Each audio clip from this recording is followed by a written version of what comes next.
રાજકોટમાં અગ્નિકાંડની ઘટના બાદ સુરત મહાનગરપાલિકા અને ફાયર વિભાગ દ્વારા કામગીરી શરૂ કરવામાં આવી છે। સુરતમાં ફાયર વિભાગના અધિકારીઓ દ્વારા અલગ અલગ ઝોનમાં ફાયર સેફટી ના હોય તેવી તમામ દુકાનોને સીલ કરવામાં આવી હતી।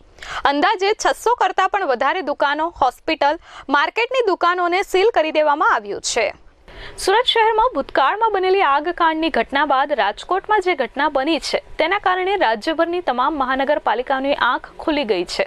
સુરત મહાનગરપાલિકા દ્વારા તક્ષશિલા અગ્નિકાંડ બાદ પણ જે પ્રકારની ઢીલી નીતિ અપનાવવામાં આવી હતી તેના કારણે લોકોમાં અધિકારીઓની કામગીરીને લઈ પ્રશ્નો થઈ રહ્યા હતા। ભ્રષ્ટાચારના કારણે પરવાનગી આપી દેવામાં આવતી હોય છે અને ત્યારબાદ મોતનું તાંડવ ખેલાતું હોય છે। આવી સ્થિતિમાં જિલ્લા કલેક્ટર દ્વારા જે બેઠકનું આયોજન કરવામાં આવ્યું હતું તેમાં સૂચના મુજબ આજે ઝુંબેશ સ્વરૂપે કામ થઈ રહ્યું છે।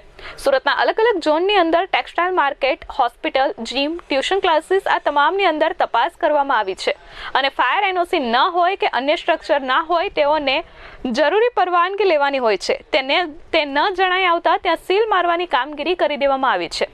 ફાયર વિભાગના અધિકારીઓ દ્વારા અલગ અલગ ઝોનમાં વહેલી સવારથી કામગીરી કરાઈ છે ત્યારે 600 જેટલી દુકાનો, હોસ્પિટલ અને માર્કેટની દુકાનો સીલ કરી દેવાઈ છે। ફાયર વિભાગ દ્વારા વરાછા ઝોન એ માં 19 દુકાનો, બી માં 1 કોમ્પ્લેક્સ અને 2 માર્કેટ સીલ કરાઈ। કતારગામ ઝોનમાં 1 જીમ, રાંદેર ઝોનમાં 50 દુકાનો અને 4 ક્લાસીસ સીલ કરાયા। સેન્ટ્રલ ઝોનમાં 2 માર્કેટ અને 1 જીમ સીલ કરાયું।